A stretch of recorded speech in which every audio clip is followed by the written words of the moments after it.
अस्सलाम वालेकुम। आज हम क्लास 7 का सबक नंबर 3 पढ़ेंगे, जिसका नाम है अदाब माशरत सीरत तैयबा सल्लल्लाहु अलैहि वसल्लम की रोशनी में। सबसे पहले उनके अल्फाज हैं, इनके हम कुछ मीनिंग देख लेते हैं। पहला है जी दस्तूर, जिसका मानी है कानून। तफसीर वजाहत रवाबित ताल्लुकात मशल नमूना तकद्दुस अकीदत कभी बुरा बहबूद भलाई। नेक्स्ट इसके आंसर क्वेश्चन है, वो एक एक करके देखते हैं। पहला है अदाब के लफ्ज़ी मायने क्या हैं। अदाब अदब की जमा है, इसके मायने दस्तूर कायदे या तौर तरीके वगैरह के हैं। मुआशरा किस तरह वजूद में आता है। मुआशरा मज़हब कौम रंग और नस्ल छोटे बड़े और अमीर गरीब की तफरीक से बलातर होकर लोगों के मुश्तरका मफाद और बाहमी रवाबत से वजूद में आता है। नेक्स्ट है, जब कोई शख्स किसी से नाराज़ हो जाता तो आप सल्लल्लाहु अलैहि वसल्लम का क्या तर्ज अमल होता। जब कोई शख्स किसी से नाराज़ हो जाता तो आप सल्लल्लाहु अलैहि वसल्लम फ़रीक़ीन में सुलह करवा देते। हजूर सल्लल्लाहु अलैहि वसल्लम ने मदीना मुनव्वरा में किस किस्म के मुआशरे की बुनियाद रखी। हजूर सल्लल्लाहु अलैहि वसल्लम ने मसावात और भाईचारे की बुनियाद पर मदीना मुनव्वरा में जिस मिसाली मुआशरे की बुनियाद रखी, उसकी दूसरी मिसाल कहीं और नहीं मिलती। लास्ट क्वेश्चन है इसका, हमें हजूर सल्लल्लाहु अलैहि वसल्लम की ज़िंदगी से क्या सबक मिलता है। हमें हजूर सल्लल्लाहु अलैहि वसल्लम की ज़िंदगी से ये सबक मिलता है कि आप सल्लल्लाहु अलैहि वसल्लम की ज़िंदगी हदायत और रहनुमाई का वो आफ्ताब है जिसकी रोशनाई तमाम जहानों को हमेशा मुनव्वर करती रहेगी। दिए गए अल्फाज पर अराब लगाकर तलफ़ुज़ वाज़ह करें और इनके मायने बताएं।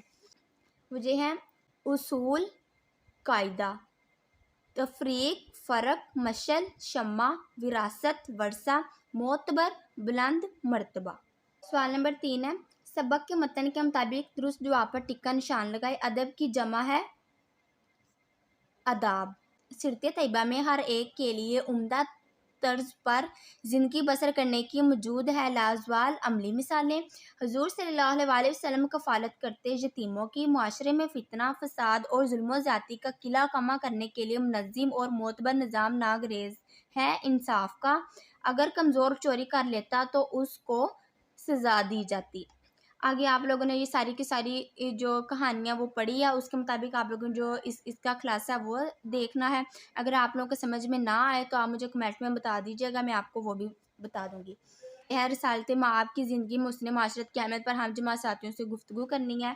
उन्होंने हम लोग को कुछ अल्फाज दिए हैं, आप लोगों ने इसको अंडरलाइन करके बताना कौन कौन से इसमें से कुछ ना कुछ अल्फाज बनते होंगे। मैंने इसमें से जो कि सर्च किए हैं, रौनक, अगर आप इसमें देखें तो वो ये आ रहा हुआ है रौनक, रोज़, ये हो गया जी रोज़, अरमान, ये है जी अरमान, रोम, तालिब इलम, ये है तालिब, और ये आइन लामिम इलम, ये सारा का सारा तालिब इलम हो गया। और कल के लेक्चर में मैंने आपको जिस तरह के बताया था, मुज़क्कर जो होता है वो लड़के के लिए इस्तेमाल किया जाता है और जो मोनस है वो लड़की के लिए इस्तेमाल किया जाता है। दादा, उसका मोनस होता है दादी, मामू ममानी, बाई बहन, पुप्पा पुप्पी, चचा चच्ची, खालू खाला, दादा दादी, ताया ताई। आगे नेक्स्ट क्वेश्चन है, उन्होंने कहा था मुतरादिफ अल्फाज के आप लोगों ने हमें फहरिस्त बतानी थी। आप लोगों को पता होना चाहिए मुतरादिफ अल्फाज उनको कहते हैं कि जो आपस में एक जैसे या फिर मिलते जुलते हों। जिस तरह के यहाँ पर उन्होंने क्या खूबसूरत, और उसका क्या होगा मुतरादिफ दिलकश, कदर कीमत, नादर नायाब, मेहनत मुशक्क़त जुस्तजू कोशिश, दिलपसंद महबूब। नेक्स्ट इसका है जी अल्फाज मुतज़ाद के हम लोगों ने इनको फहरिस्त बतानी है। मुतज़ाद अल्फाज ऐसे अल्फाज जो एक दूसरे की ज़िद या एक दूसरे के उल्ट हों, उनको हम मुतज़ाद अल्फाज कहते हैं। इस तरह के दुख सुख, ऊंच नीच, फतह शिकस्त, अच्छे बुरे, मुसर्रत गम, मायूस पुरुमीद। नेता साहब का उसको कहते हैं जो किसी कलमे से पहले लगे तो एक नया बामानी लफ्ज़ बन जाए, उसको हम साबका कहते हैं। जबकि लाह का हम उसको कहते हैं ऐसा लफ्ज़ या हरफ जो किसी कलमे के आखिर में लगे तो इससे एक नया बामानी लफ्ज़ बन जाए। यहाँ पर उन्होंने हम लोग को कुछ साबके दिए हुए थे। पहला था बे, हम लोगों ने उसका बनाया बेइज्जत, बेअदब, बेहया। खुश, खुशनुमा, खुश मिजाज, खुश इखलाक। काबिल, काबिल यकीन, काबिल फ़िक्र, काबिल गौर। कम, कम ज़र्फ़, कम उम्र, कम अकल। पाक, पाक दामन, पाक ज़ात, पाक बाज। लास्ट क्वेश्चन इसका ये है, उन्होंने हम लोग को कहा था दोस्त के नाम खत लिखे जिसमें इसे छुट्टियां अपने साथ गुजारने का कहना था। यहाँ पर आप लोगों ने जब आप एग्जाम में बैठे हो तो आपको तो पता, आपने यहाँ पर लिखना होता है कमरा इम्तिहान, डेट, उसके बाद आपने मेंशन करनी है। उसके बाद आप अपने दोस्त को खत लिख रहे हैं तो आपने लिखना है प्यारे दोस्त, आगे उसका नाम भी आप लिख सकते हैं।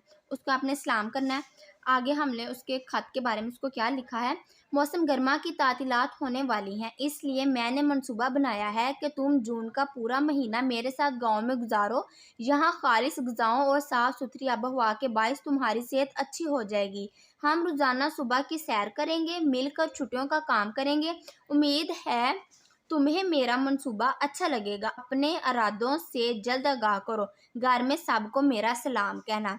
वासलाम, आपका दोस्त अलिफ बेजीम, कुछ भी बोल सकते हैं। आज का लेक्चर हुआ जाता है ख़त्म। आपसे मिलेंगे इंशाल्लाह नेक्स्ट वीडियो में नेक्स्ट टॉपिक के साथ। तब तक के लिए अल्लाह हाफिज़। अगर आपको मेरी वीडियो पसंद आई हो तो इसको लाइक और सब्सक्राइब ज़रूर कर दीजिएगा।